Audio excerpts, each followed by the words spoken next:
Olá! Hoje a gente vai dar uma olhada em dois documentos oficiais lá da Paraíba. Eles querem impulsionar a cultura no Estado, mas cada um de um jeito bem diferente, né? Exato. De um lado, a gente tem o Decreto 43.711 de 2023. Esse aí detalha o ICMS cultural, que é um incentivo fiscal. Certo, o incentivo via imposto. Isso. E do outro lado, tem uma lei um pouco mais antiga, de 2018, a 11.261, que criou o PRIMA. Prima, Programa de Inclusão através da Música e Artes. Esse já é mais direto, né? Ensino mesmo. Justamente. Um foca em atrair dinheiro privado com um benefício no imposto, o outro é política pública direta, o Estado ensinando arte. Vamos entender melhor cada um. Beleza. Começando então pelo ICMS cultural. O decreto fala em crédito de 100% do ICMS para a empresa que investir. Isso parece muito atrativo, não? É um chamariz forte. Funciona assim. A empresa que se habilita, a incentivadora, como eles chamam, ela pode direcionar um valor que ela pagaria de ICMS para um projeto cultural aprovado. E aí ela bate 100% desse valor do imposto devido. Entendi. E quem pode ser essa incentivadora? Qualquer empresa? Não, o decreto especifica. São empresas que estão nos regimes normais de tributação, ou seja, lucro real ou presumido. Geralmente são empresas de porte maior, né? Ah, tá.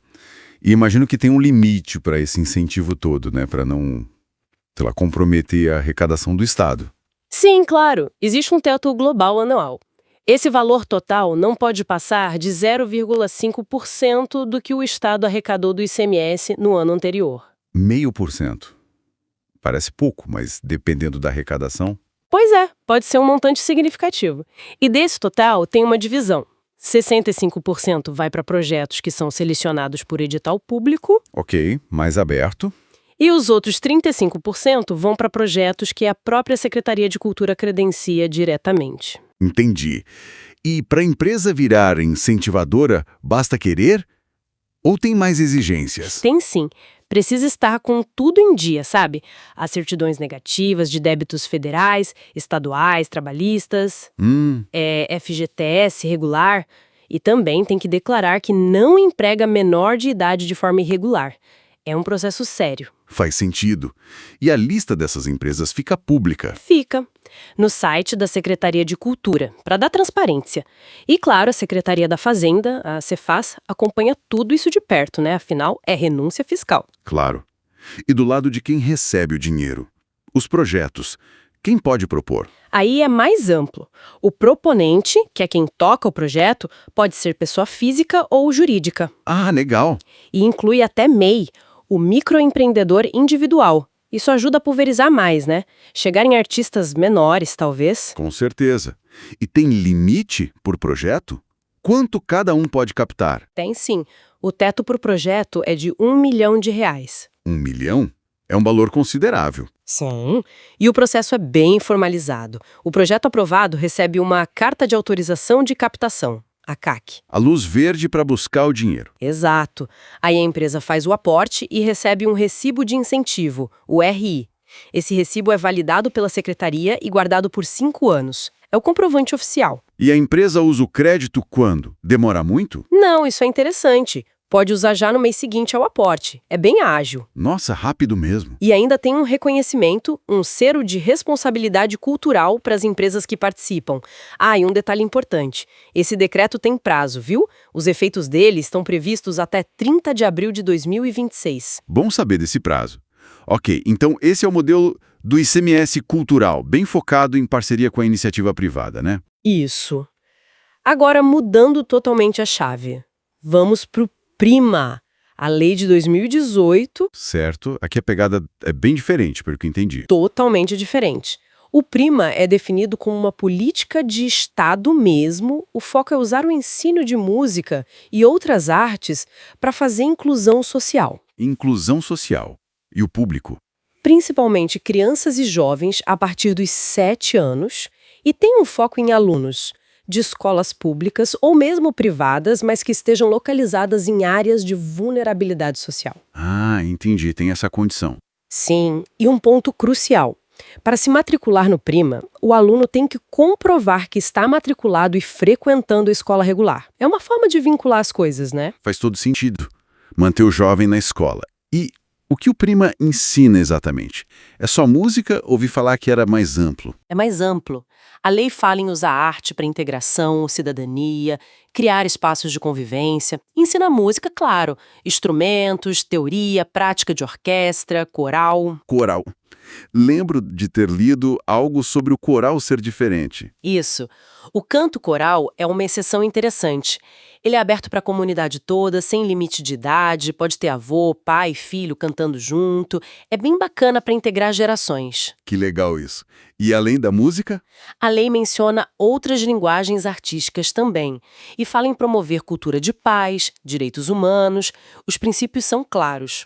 Tem que ser gratuito, ter qualidade, acesso igual para todos, respeito. E como ele funciona na prática? Quem organiza? Quem paga a conta? Ele fica ligado à Secretaria de Estado da Educação.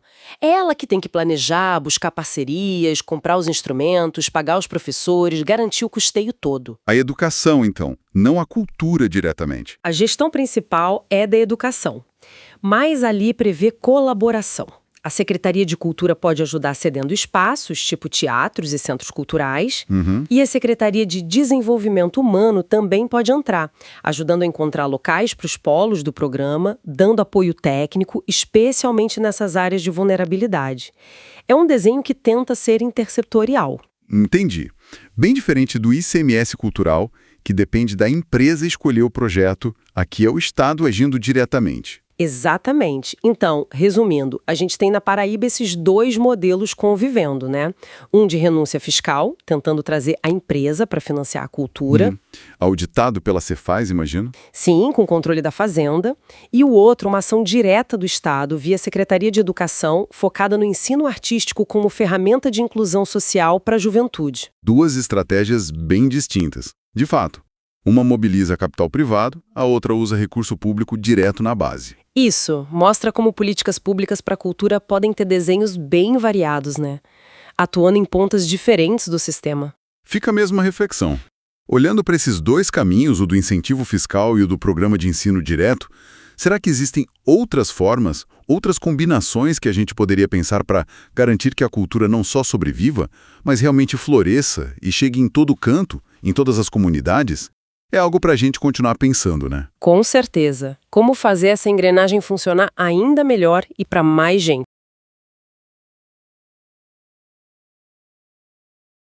Olá!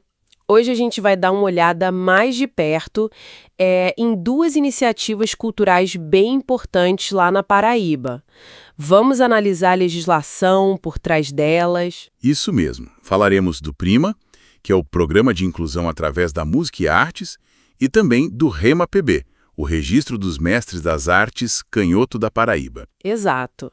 Pegamos aqui as leis que criaram esses programas, a de 2018 para o Prima e a de 2004 para o REMA-PB, e uns decretos mais recentes também sobre a gestão. A nossa ideia é entender como eles funcionam na prática, sabe? Quem são os beneficiários, qual a estrutura por trás. Bom, vamos começar então pelo Prima. A proposta central parece ser essa de usar a arte, tipo a música e outras linguagens, como uma ferramenta para a inclusão social. Justamente. A lei de 2018 define o Prima como uma política de Estado mesmo, focada no ensino artístico. E para quem o texto fala de jovens a partir dos 7 anos, né? Que estudam em escolas públicas ou até privadas, mas que ficam em áreas de vulnerabilidade social. Isso. Mas tem um detalhe interessante para o canto coral. Aí não tem limite de idade e a comunidade toda pode participar. Ah, legal isso. E um ponto importante que você mencionou antes. Para participar, o jovem tem que manter a frequência na escola regular, né? Exatamente. É uma condição. E olha que eu acho fascinante nos objetivos que a lei descreve. Não é só ensinar arte, sabe? O que mais tem lá? O texto fala muito claro em usar a música e as artes para promover integração social, cidadania, convivência comunitária, cultura de paz. Direitos humanos também. Então vai bem além da aula de música, né? É uma ambição social maior. Sim, e os princípios reforçam isso.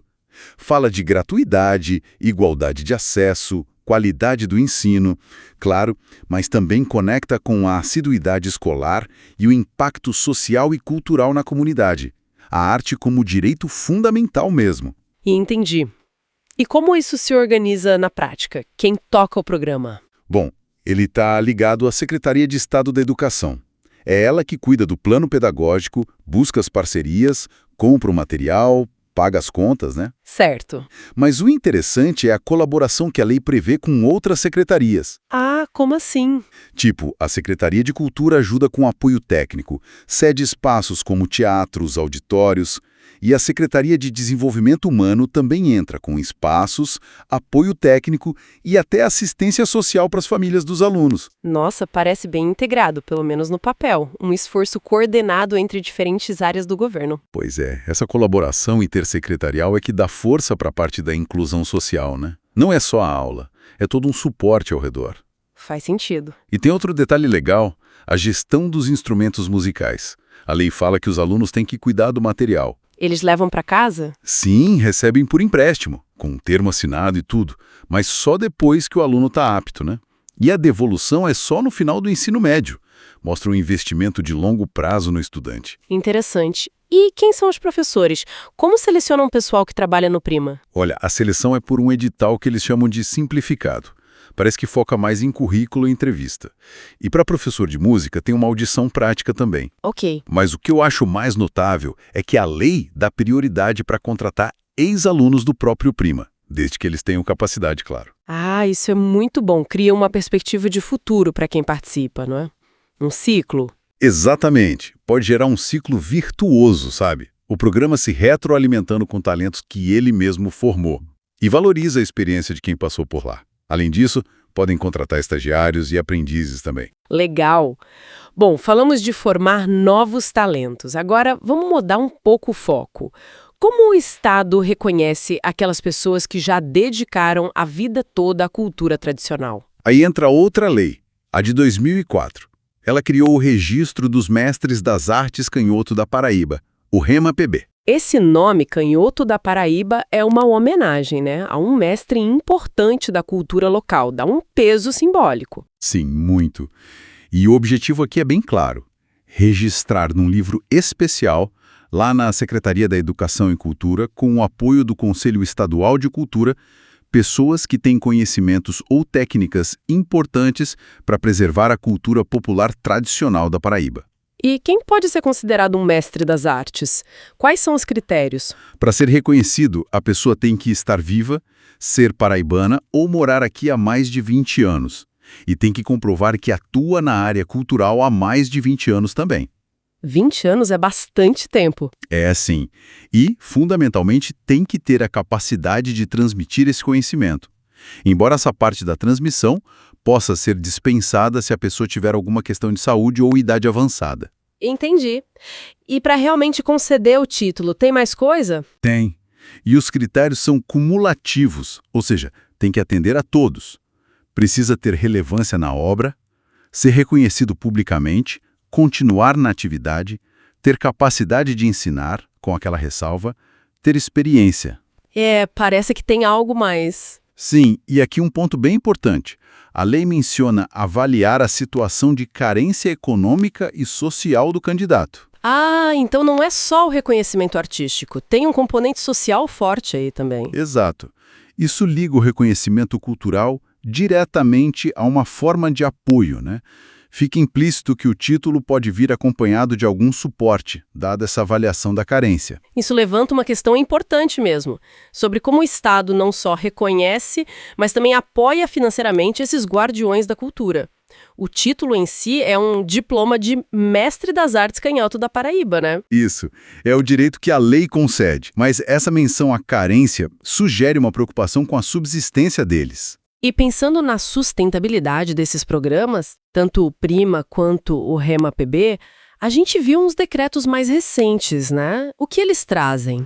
Esses decretos mais novos parecem buscar uma maior formalização e talvez sustentabilidade, Por exemplo, tem um artigo que fala da auditoria da Cefaz, a Secretaria da Fazenda, sobre o uso dos recursos, para dar mais transparência. Controle financeiro. Isso, e também criam um selo de responsabilidade cultural para empresas ou pessoas que incentivam financeiramente os programas. E falam da necessidade de criar regras, instruções normativas para colocar em prática a renúncia fiscal. O mecanismo de incentivo fiscal para a cultura. Exato, que permite que empresas direcionem parte dos impostos para projetos culturais. São ferramentas para tentar dar mais estrutura e garantir que essas iniciativas continuem, né? Um desses decretos menciona que as regras valem até 2026. Então, juntando as peças, a gente vê a Paraíba com políticas culturais que atuam em duas frentes bem claras, né? De um lado, o Prima, focado na base, na inclusão social pela arte, principalmente para a juventude. Isso, e com essa rede de apoio envolvendo várias secretarias. E do outro lado, o Rema-PB, que busca registrar, valorizar e, de alguma forma, apoiar os mestres da cultura popular tradicional, reconhecendo a importância deles para preservar e passar adiante o saber e até olhando para a situação socioeconômica deles. Exatamente.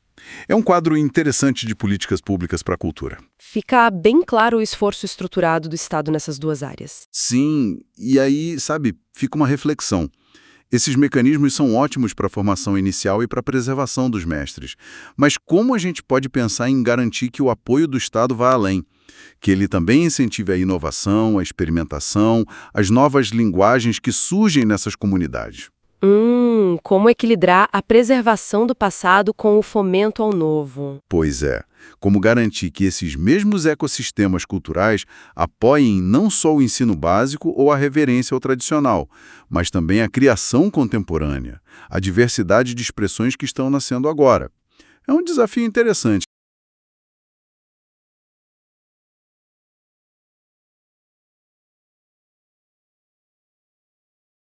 Olá! Hoje a gente vai mergulhar um pouco, né, em como a Paraíba está buscando preservar sua cultura popular. É riquíssima. Isso mesmo. Temos aqui uns materiais que falam muito da tradição oral, dos mestres, sabe? E também daquela lei, a 10.325, de 2014. Aqui criou o Sistema Estadual de Cultura. Exato. E a nossa ideia aqui é entender um pouco essa estrutura oficial, como é que ela conversa ou tenta conversar com a cultura que está viva lá nas comunidades. E os desafios também, claro. Vamos começar talvez pelo coração disso, né? A transmissão dos saberes, de geração para geração. Muitas vezes fora da escola, né? Sim, totalmente. Os textos mostram como isso é, assim, vital. Aquela coisa de aprender fazendo, ouvindo, participando ali na comunidade mesmo. É a base. Exatamente. E é aí, nesse ponto, que as políticas públicas entram. Ou, pelo menos, deveriam tentar intervir, né? Os documentos que a gente viu mencionam iniciativas. Coisas como os pontos de cultura, o Fundo de Incentivo à Cultura, o FIC Augusto dos Anjos. O FIC. Isso. São vistos como importantes, sim, mas também se aponta limitações, falta de verba, às vezes burocracia. Entendi. Fica claro que não basta ter a ferramenta, né?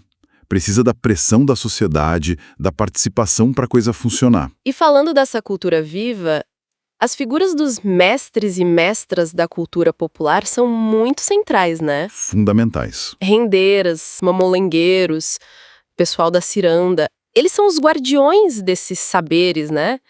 Eu achei muito interessante aquele conceito de reconhecer oficialmente como patrimônio vivo. Sim, o patrimônio vivo. Tá na lei isso. Parece um passo, assim, importante para valorizar e tentar garantir que não se perca, né? Sem dúvida. A Lei 10.325, ela formaliza essa visão mais ampla. Ela olha para a cultura em, 3 dimensões, sabe? É? Quais? A simbólica, que são os modos de criar, de fazer, de viver. A cidadã, que fala do direito à cultura, do acesso, da participação. Certo, direitos culturais. Isso. E a dimensão econômica também, pensando na sustentabilidade. E essa lei que cria o tal do Sistema Estadual de Cultura, o SISCUT. SISCUT, ok. Então essa é a grande estrutura, mas como é que ela funciona, assim, na prática? O que os materiais dizem? Bom, o SISCUT é para ser uma rede articulada. Tem os órgãos gestores, tipo a Secretaria Estadual da Cultura, a SECUT. É quem executa, né? Tá. E tem o Conselho Estadual de Política Cultural, CONCUT. Esse é a chave. Por quê? Porque ele define normas, fiscaliza. E o ponto principal, a composição é paritária. Metade governo, metade sociedade civil. 12 de cada lado. 12 de cada. Nossa. No papel, isso soa bem democrático, né? Um espaço para a voz da comunidade chegar lá. Exato. A intenção é essa. Mas os textos dão alguma pista se essa representação vira influência de verdade nas decisões do dia a dia, ou se tem barreiras para isso acontecer. É uma ótima pergunta. A estrutura está lá para garantir essa participação, né? Mas os próprios desafios que os textos apontam sugerem que, na prática, a coisa pode ser mais complicada.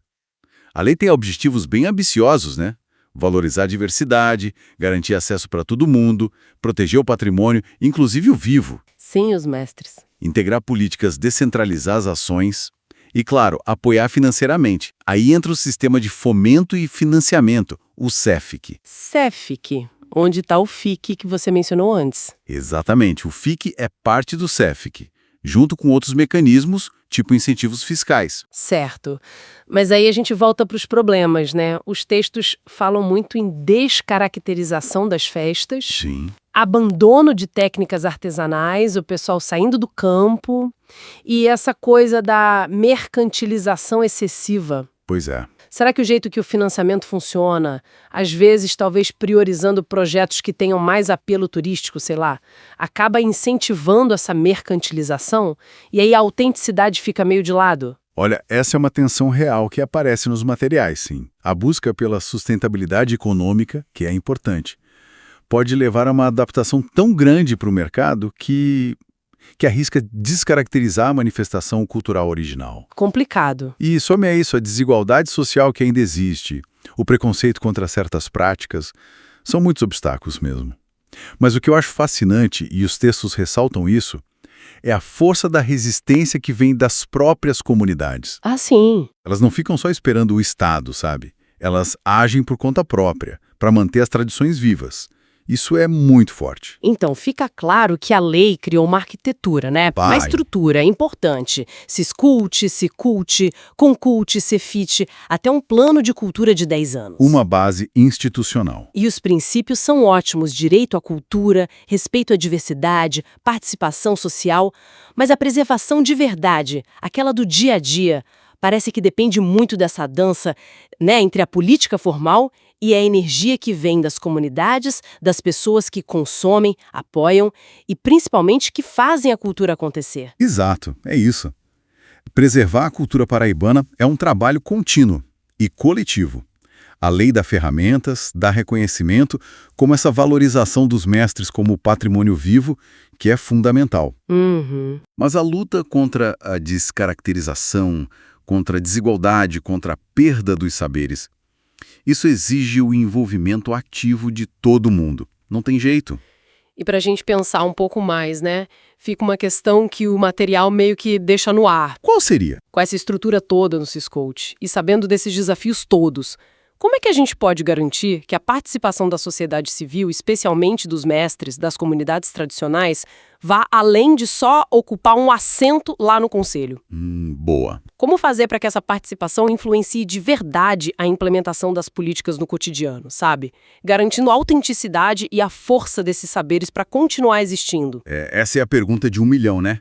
Como transformar a participação formal em poder de influência real e contínuo? Fica aí a reflexão.